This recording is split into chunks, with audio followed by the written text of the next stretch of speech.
प्रदेश के यशस्वी मुख्यमंत्री और गरीबों के कल्याण के प्रति पूरी तरह से समर्पित मुख्यमंत्री, लोकप्रिय मुख्यमंत्री श्रीमान शिवराज सिंह जी चौहान और यहां के मंत्री प्रभारी श्री बृजेंद्र प्रताप सिंह जी,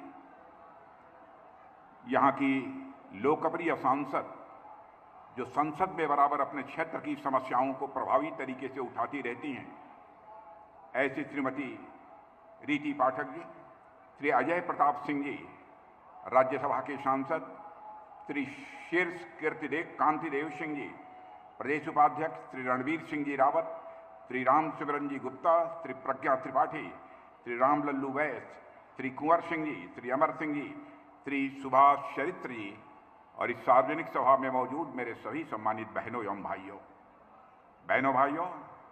सिंगरौली की किसी सार्वजनिक सभा को संबोधित करने के लिए लंबे अरसे के बाद आप सबके बीच खड़ा हुआ। जब श्रीमती रीति पाठक का चुनाव हो रहा था लोकसभा का, उस दौरान मैं आप सबके बीच आया था और मैंने यह कहा था कि यदि रीति पाठक को आप भारी मतों से विजय दिलाएंगे तो मैं सिंगरौली की जनता के प्रति आभार व्यक्त करने के लिए मैं निश्चित रूप से आप सबके बीच में आऊंगा और आज मैं आप सबके बीच यहां पर मौजूद हूं। बहनों भाइयों, शिवराज सिंह जी चौहान ने मुझे आमंत्रित किया कि हम गरीबों के कल्याण में कुछ कार्यक्रम हमने हाथ में लिए हैं और बहुत सारी ऐसी योजनाएं हैं जिनका शिलान्यास होगा, लोकार्पण होगा, गरीबों को भूमि आवंटित की जाएगी और उस कार्यक्रम में आप शिरकत कीजिए। इसलिए आज आप सबके बीच में यहां पर मौजूद हूं।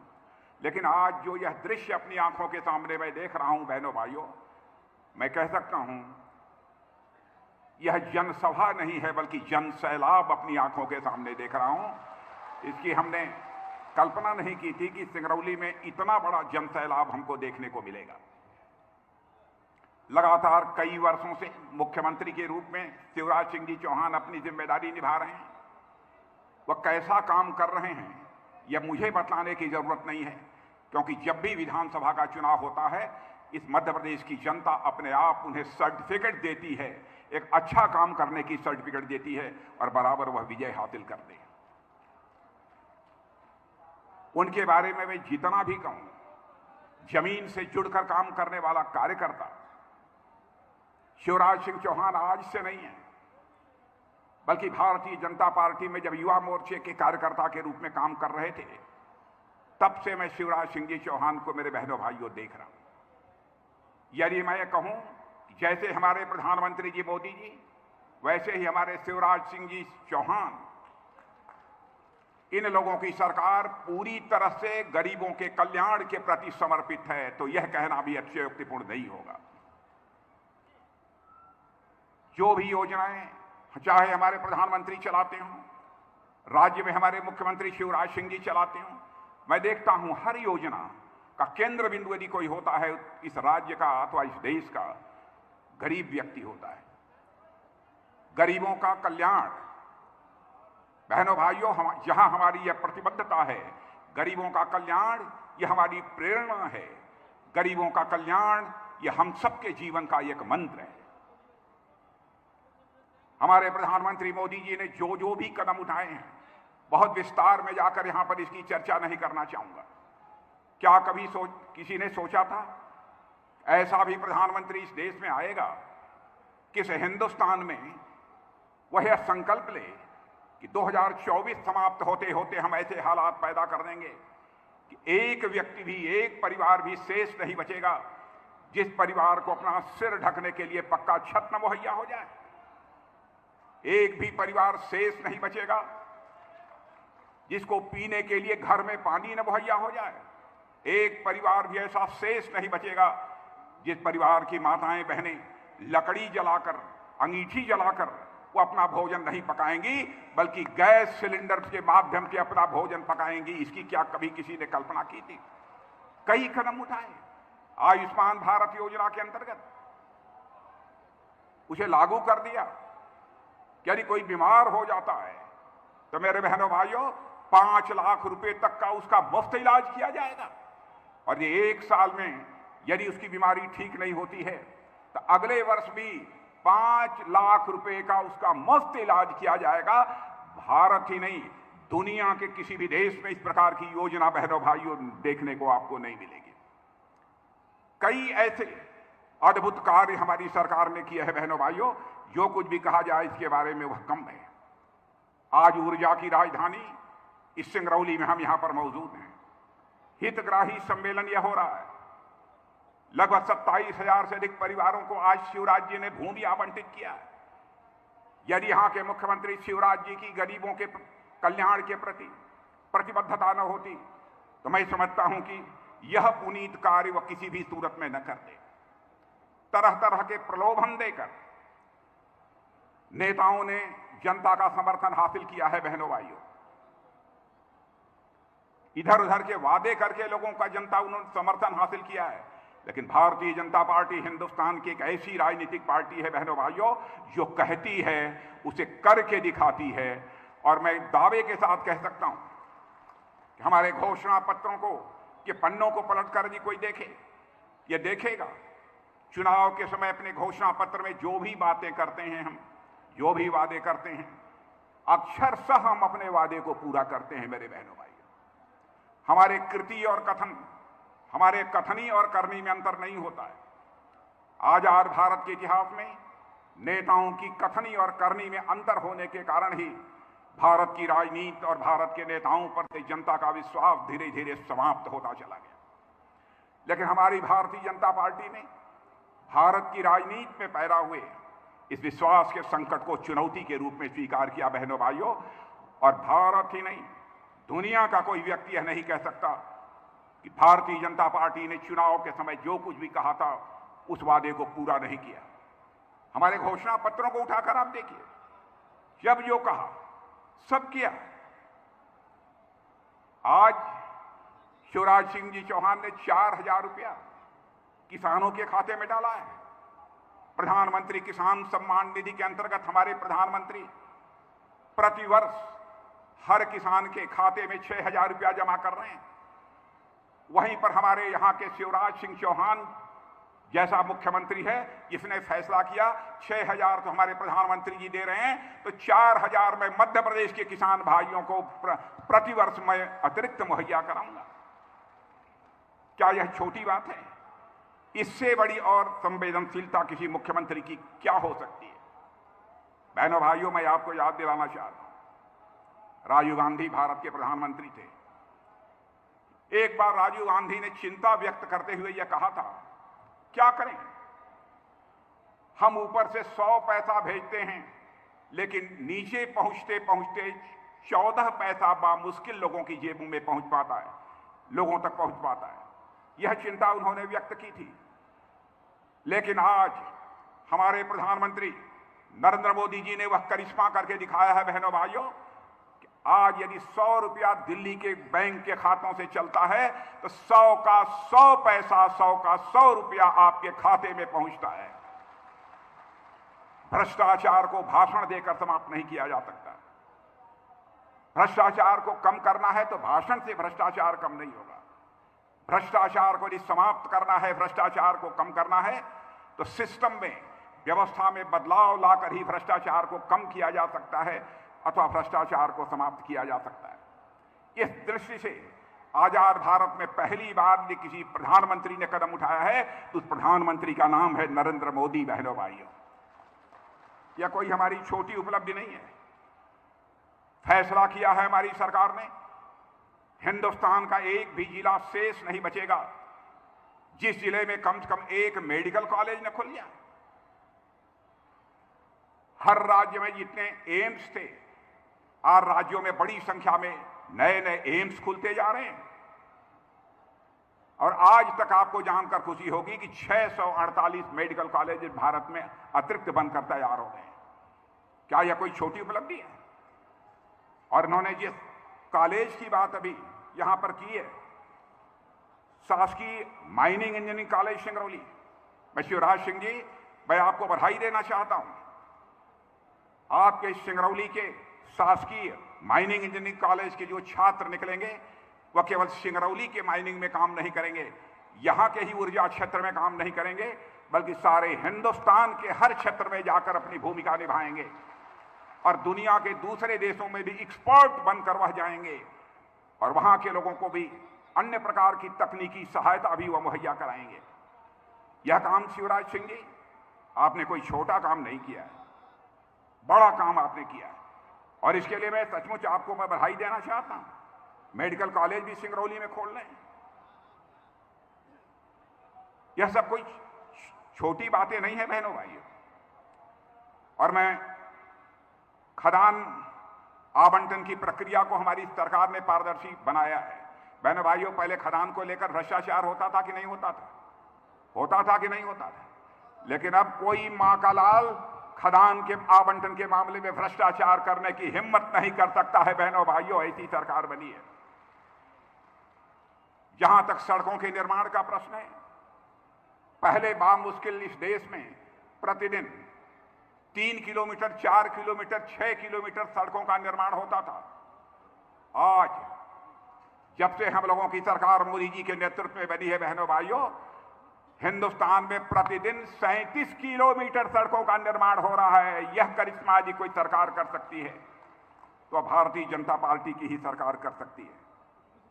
कई ऐसी योजनाएं, मोबाइल का जहां तक सवाल है बहनों भाइयों, मोबाइल 2014 में 92%, 100 में 92 मोबाइल दुनिया के दूसरे देशों से भारत में आते थे। लेकिन आपको जानकर खुशी होगी कि आप जो मोबाइल का प्रयोग करते हैं उसमें 97% मोबाइल अब कहीं बनते हैं तो भारत की धरती पर बनते हैं, भारतवासियों के हाथों से बनते हैं। बहनों भाइयों, यह करिश्मा यहां पर हुआ है। कार बनाने के मामले में, कार मैन्युफैक्चरिंग के मामले में जो भारत दुनिया में बहुत पीछे था, जापान जिसमें आगे माना जाता था, जापान को भी पछाड़कर आज भारत दुनिया के 3 देशों में आकर खड़ा हो गया है यहां पर कि सबसे अधिक कार का निर्माण होता है। स्टील बनाने के मामले में भी हमारा यह भारत दुनिया के दूसरे नंबर पर आकर खड़ा हो गया है। और डिफेंस मिनिस्ट्री, रक्षा मंत्रालय का जहां तक सवाल है मेरे बहनों भाइयों, पहले हमको हथियार, गोले, बारूद, मिसाइल, बंदूक, यह सब यदि हमको मंगाने होते थे, पैटर्न टैंक, हम दुनिया के दूसरे देशों से उसे हम आयात करते थे, उसे मंगाते थे। लेकिन अब हम लोगों ने फैसला किया है कि अब दुनिया के दूसरे देशों से यह सब सामान आयात नहीं करेंगे, बल्कि सारे यह रक्षा से जुड़े हुए हथियार, मिसाइल, बम, गोले, एमिनिशन भारत की धरती पर बनेंगे और भारतवासियों के हाथों से बनेंगे और सारी दुनिया के लिए भी बनेंगे। रक्षा के मामले में भी हम भारत को आत्मनिर्भर बनाना चाहते हैं। यह कोई छोटी उपलब्धि नहीं है। यह सब सारे बड़े बड़े काम हमारी सरकार ने किए हैं बहनों भाइयों, हमारे प्रधानमंत्री ने किए हैं। और जिस समय 2014 में हम लोगों की सरकार बनती थी तो हमारा भारत दुनिया के जो 10 देश थे उन 10 देशों में अर्थव्यवस्था यानी जिसे कहते हैं धन दौलत के मामले में दुनिया के 10 देशों में था, 10वें नंबर पर था धन दौलत के मामले में दुनिया में। लेकिन आज आपको जानकर खुशी होगी कि 8 वर्षों के अंदर ही वह करिश्मा यह भारत के अंदर हो गया कि आज हमारा देश दुनिया के 10वें नंबर पर नहीं है बल्कि दुनिया के देशों के 5वें नंबर पर पहुंच गया है। बहनों भाइयों, यह है हमारा भारत। और मैं विश्वास के साथ कहना चाहता हूं, और यह मैं ही नहीं कह रहा हूं बल्कि दुनिया के अर्थशास्त्री भी कह रहे हैं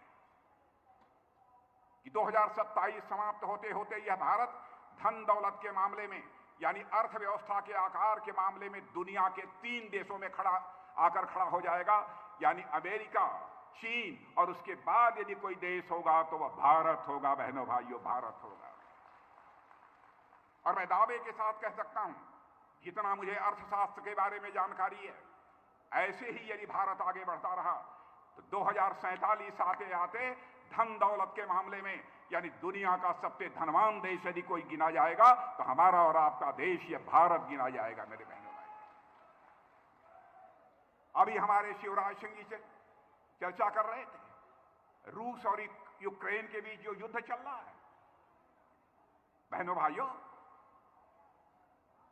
हमारे यूक्रेन में जो भारत के 22,000 से अधिक बच्चे फंसे हुए थे, उनके माता पिता यहां शोर मचा रहे थे कि हमारे बच्चे यूक्रेन में फंसे हैं, कभी भी उनके जान के ऊपर संकट आ सकती है।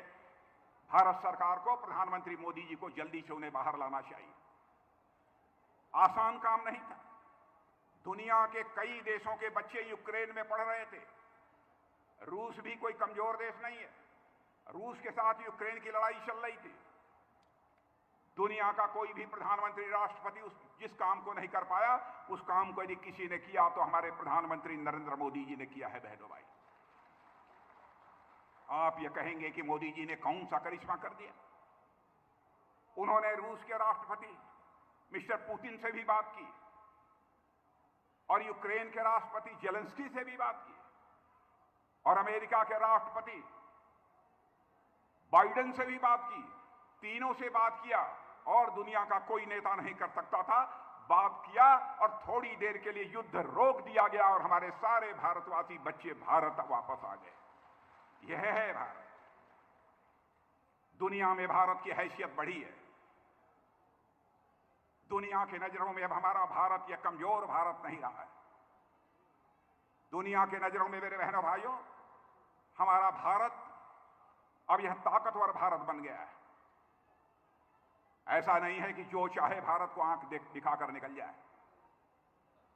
लेकिन हमारे कांग्रेस के नेता लोग भारतीय जनता पार्टी को बदनाम करें, हमें कोई आपत्ति नहीं है।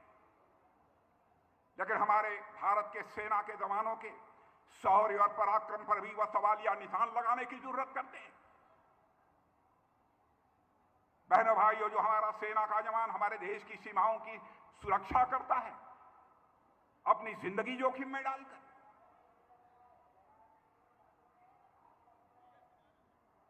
क्या क्या बातें कांग्रेस के नेताओं ने की हैं। और एक नेता जो इसमें भारत जोड़ो यात्रा पर निकले हुए बहने, जैसे पता नहीं क्या हो गया उनको।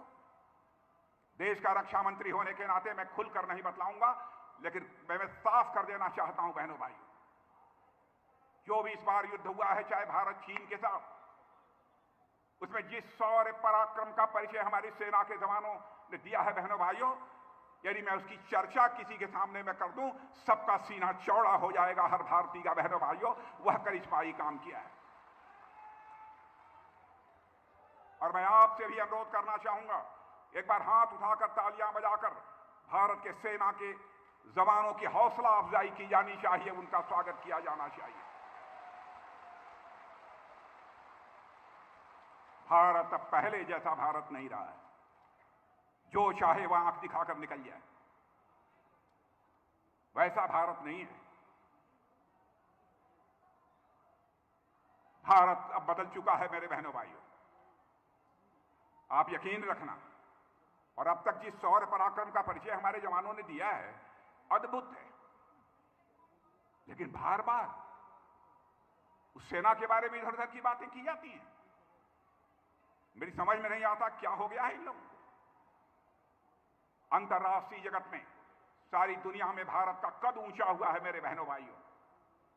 अंतर्राष्ट्रीय जगत में भारत की प्रतिष्ठा बढ़ी है।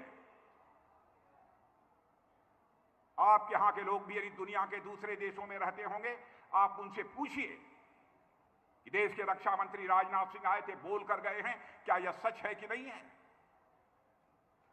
पहले भारत कुछ बोलता था तो दुनिया भारत की बातों को गंभीरतापूर्वक नहीं सुनती थी। अब भारत बोल रहा है, कमजोर देश है, जो सुनना चाहिए उसको भी लोग अनसुना कर देते थे। लेकिन आज अंतर्राष्ट्रीय जगत में भारत की वह हैसियत बनी है कि अंतर्राष्ट्रीय मंचों पर यदि कुछ भारत बोलता है मेरे बहने भाइयों, तो दुनिया कान खोलकर सुनती है भारत बोल क्या रहा है। यह भारत की हैसियत बड़ी है।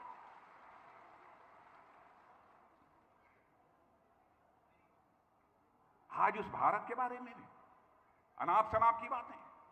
और एक कांग्रेस के नेता, मैं नाम नहीं लेना चाहता, आप लोग जानते होंगे, भारत जोड़ो यात्रा पर निकले।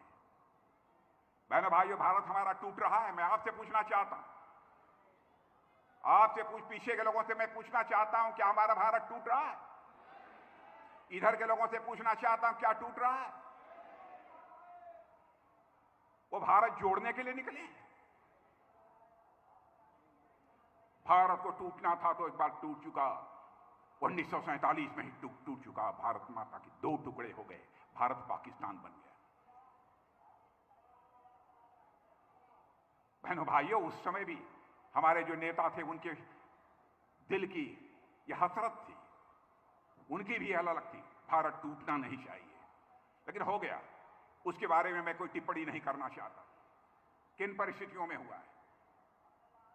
और आज राहुल गांधी चारों तरफ घूम घूम कर कह रहे हैं हिंदुस्तान में नफरत ही नफरत चारों तरफ है। मैं उनसे पूछना चाहता हूं, हिंदुस्तान में नफरत पैदा करने का काम कौन कर रहा है? क्या सारे देश में मोदी जी लोगों के बीच नफरत पैदा करने का काम कर रहे हैं? क्या मध्य प्रदेश में शिवराज सिंह जी लोगों के बीच नफरत पैदा करने का काम कर रहे हैं? मैं आपसे इस सवाल का जवाब चाहता हूं बहनों भाइयों, क्या यह नेता लोगों के बीच नफरत पैदा कर रहे हैं?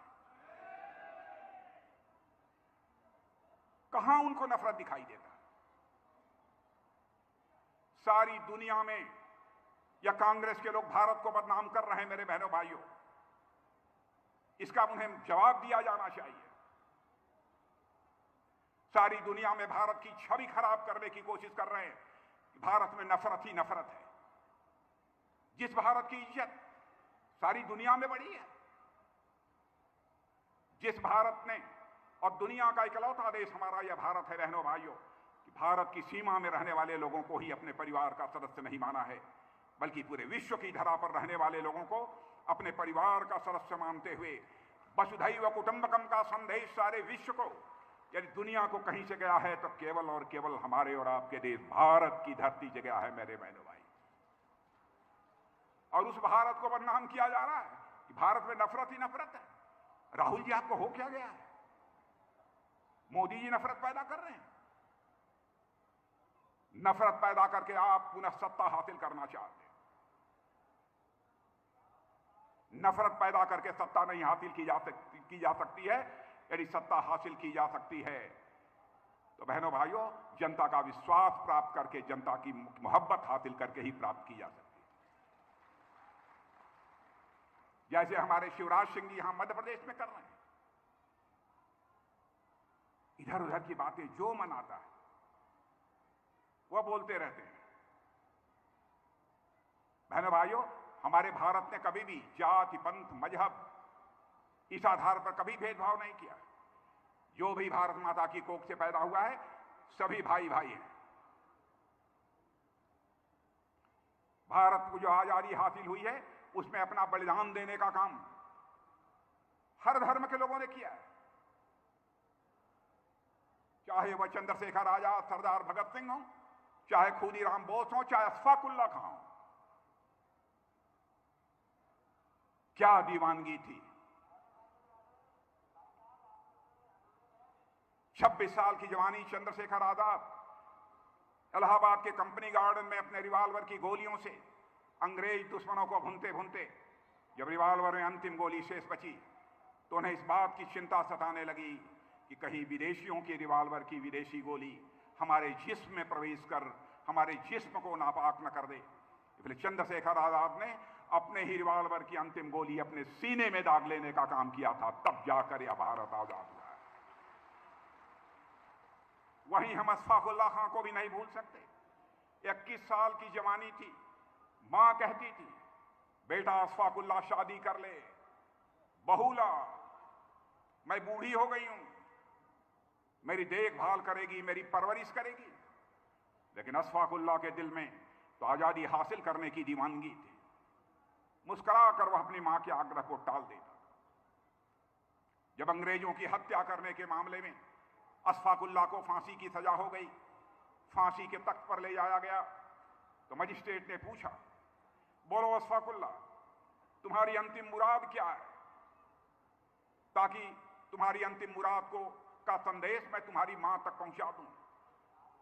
अशफाक उल्लाह खां ने कहा, ऐ मजिस्ट्रेट, जाकर मेरी मां तक यह संदेश पहुंचा दे कि तुम्हारा बेटा अशफाकुल्ला आज फांसी के तख्त पर खड़े होकर अपनी शादी रचाने जा रहा है, अपनी निकाह करने जा रहा है। मजिस्ट्रेट ने पूछा, क्या अशफाकुल्ला तुम पागल हो गए हो? कहां है वह लड़की जिस लड़की के साथ फांसी के तख्त पर खड़े होकर तुम शादी रचाने जा रहे हो? बहादुर अशफाकुल्ला खान ने कहा था, मेरे बहनों भाइयों, क्या मजिस्ट्रेट, पागल मैं नहीं हो गया हूं, अंधे तुम हो गए हो। क्या तुझे दिखाई नहीं देता है? मेरी आंखों के सामने यह जो फांसी का फंदा है, यही वह हमारी महबूबा है जिसे आज मैं अपने गले से लगाने जा रहा हूं, जिसके साथ मैं शादी रचाने जा रहा हूं। मैं राहुल जी विनम्रतापूर्वक कहना चाहता हूं, नफरत नफरत की बात करके हिंदुस्तान की छवि को दुनिया में खराब मत करिए। आप नफरत नफरत करके नफरत पैदा कर रहे हैं। आप दुनिया के लोगों के बीच जाकर, आप भारत के लोगों के बीच जाकर मोदी जी के प्रति नफरत पैदा करते हैं, भारतीय जनता पार्टी के प्रति नफरत पैदा करते हैं। किसके प्रति नफरत पैदा करते हैं? देश इस सवाल का जवाब चाहता है। लेकिन सारी दुनिया में तो यही छवि बन रही है कि भारत में नफरत ही नफरत है, और कहते हैं कि नफरत के बाजार में मैं मोहब्बत बेचने के लिए निकला हूं। बहनों भाइयों, कुछ मोहब्बत आपको भी मिली है उनकी? मैं आपसे पूछना चाहता हूं, उन्होंने कुछ मोहब्बत दिया है कि नहीं दिया?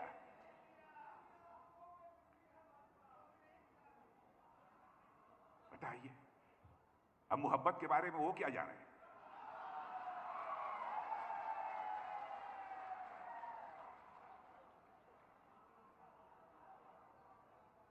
बहनों भाइयों, ध्यान रखना चाहिए। मैं राहुल जी को भी कहना चाहूंगा, कांग्रेस के दोस्तों से भी कहना चाहूंगा, राजनीति केवल सरकार बनाने के लिए नहीं की जानी चाहिए। राजनीति की जानी चाहिए तो समाज बनाने के लिए राजनीति की जानी चाहिए, देश बनाने के लिए राजनीति की जानी चाहिए।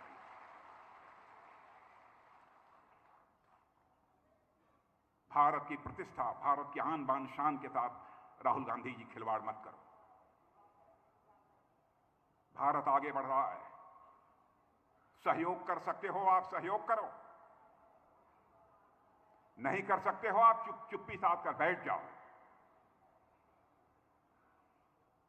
भारत को अंतर्राष्ट्रीय जगत में बदनाम करने की कोशिश मत करो। बहनों भाइयों, बातें बहुत सारी सी हैं, बस इतना ही मैं कहना चाहूंगा, भारतीय जनता पार्टी हिंदुस्तान की एक ऐसी राजनीतिक पार्टी है जो कहती है वो करती है, चाहे उसके लिए हमें जो भी कीमत चुकानी पड़े। और आपको विश्वास दिलाता हूं कि भारत की राजनीति में विश्वसनीयता का संकट, क्राइसिस ऑफ क्रेडिबिलिटी, हम लोग किसी भी सूरत में नहीं पैदा होने देंगे। और देश का रक्षा मंत्री होने के नाते भी मैं कहना चाहता हूं, आप स्वस्थ रहिएगा। देश की सीमाओं पर यदि बुरी नजर डालने की कोई कोशिश करेगा तो भारत के अंदर वह ताकत है कि उसका मुंहतोड़ जवाब दे सकता है, यकीन रखना।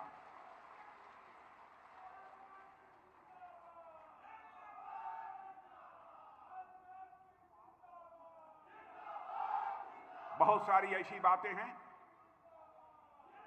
जो कि खुलकर की ही नहीं जा सकती। सचमुच मुझे अपने सेना के जवानों पर बहुत ही फक्र है मेरे बहनों भाई। और इस तरीके से बेबुनियाद अनर्गल बातें करने वालों को जनता निश्चित रूप से जवाब देगी, मुझे पूरा यकीन है। मैं अपना सौभाग्य मानता हूं कि आज इस कार्यक्रम में मुझे भाग लेने का अवसर हमारे यहां के मुख्यमंत्री, हमारे छोटे भाई श्री शिवराज सिंह जी चौहान ने यह अवसर मुझे दिया है। बहनों भाइयों, शिवराज सिंह जी के बारे में मुझे कुछ ज्यादा नहीं कहना है, बच्चा बच्चा अच्छी तरह परिचित है। सादगी, सरलता, सभी से प्यार करना, सभी की समस्याओं का निराकरण करने के लिए भरपूर ईमानदारी से कोशिश करना, यह उनकी प्रकृति है, यह उनका स्वभाव है। और इसीलिए लगातार इतने लंबे समय तक वह बराबर मुख्यमंत्री की कुर्सी पर बने हुए हैं। बीच में थोड़ा सा आप लोगों ने गड़बड़ कर दिया था, लेकिन मैं समझता हूं कि आगे उसकी भरपाई निश्चित रूप से मध्य प्रदेश की जनता करेगी, मुझे पूरा विश्वास है उसकी भरपाई करेगी। क्योंकि जो हम लोगों के विरोधी हैं उनको देख लिया आपने, वो क्या क्या करते हैं। और आज जो कुछ भी शिवराज सिंह जी आपने, आपकी सरकार ने किया है, उसके लिए मैं पुनः आपको हार्दिक बधाई देता हूं। बहुत ही पुण्य कार्य आपने किया है। जिनके पास जमीन नहीं, ऐसे 25,500 से अधिक लोगों को जमीन आवंटित कर दिया मुफ्त में। मैं आज जब आवंटित कर रहा था वह सर्टिफिकेट, जमीन जिनको मिली है जो उनको आवंटित कर रहा था, बहनों भाइयों, उनके चेहरे की मुस्कान, उनके परिवार के सदस्यों के चेहरे की मुस्कान देखने बनती थी। कोई भी संवेदनशील व्यक्ति होगा तो उसे देखकर भावुक हो उठेगा। यह लग रहा था कि अपने दिल से वह आशीर्वाद दे रहे हैं। लोग कल्याणकारी सरकार इसे ही कहते हैं। और यह काम शिवराज सिंह जी की प्रकृति में है, उनके स्वभाव में है, बराबर करते रहते हैं। और मुझे पूरा विश्वास है कि आप सबका समर्थन, आप सबका विश्वास सदैव उन्हें मिलता रहेगा। इन्हीं शब्दों के साथ इतनी बड़ी संख्या में आप सब मौजूद हैं, इतनी देर से बैठे हुए हैं, जो आपने धैर्य का परिचय दिया है, इसके लिए पुनः एक बार शीश झुकाकर आप सभी का अभिनंदन करता हूं, आप सभी का स्वागत करता हूं और इसी के साथ अपना निवेदन देता हूं। धन्यवाद। रक्षा मंत्री भारत श्री राजनाथ सिंह जी।